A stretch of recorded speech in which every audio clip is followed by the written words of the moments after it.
نحمده ونصلي على رسوله الكريم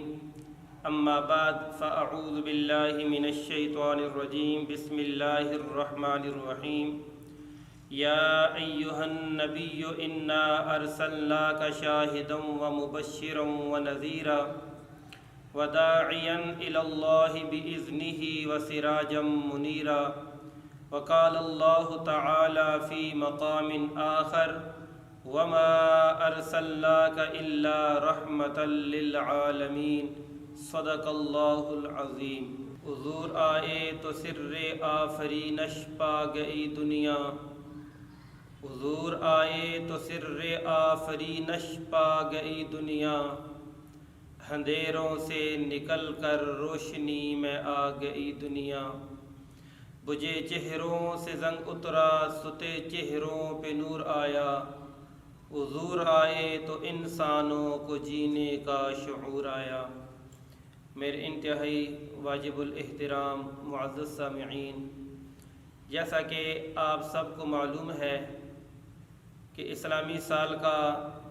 تیسرا مبارک اور مقدس مہینہ ماہ ربیع الاول شروع ہے،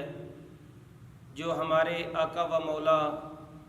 نبی کریم صلی اللہ علیہ وسلم کی ولادت باسعادت اور آپ کے میلاد کا مبارک مہینہ ہے۔ حضور کے آنے سے پہلے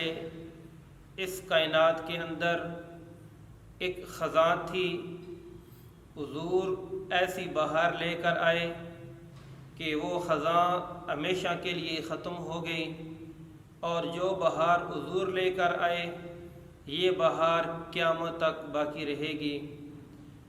1,24,000 کم و بیش انبیاء اللہ رب العزت نے اس دنیا کے اندر بھیجے، لیکن تمام انبیاء میں سب سے افضل، سب سے اعلیٰ، سب سے حسین و جمیل میرے اور آپ کے پیارے نبی حضرت محمد صلی اللہ علیہ وسلم ہیں۔ پوری دنیا کے اندر کوئی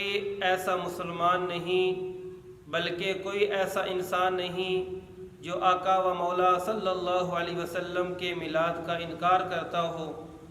میلاد کہتے ہیں ولادت کو، حضور کی ولادت کا کوئی بندہ انکار نہیں کر سکتا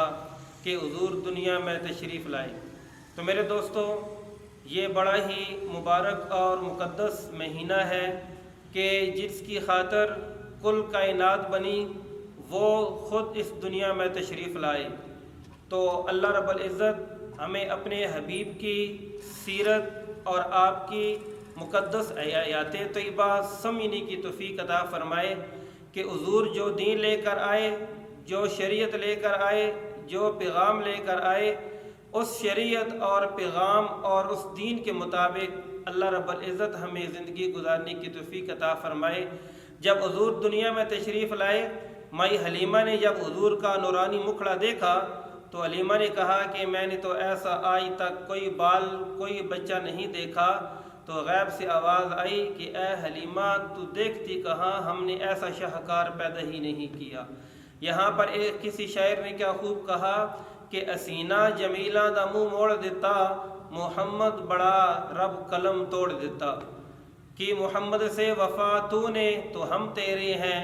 یہ جہاں چیز ہے کیا لوح و قلم بھی تیرے ہیں۔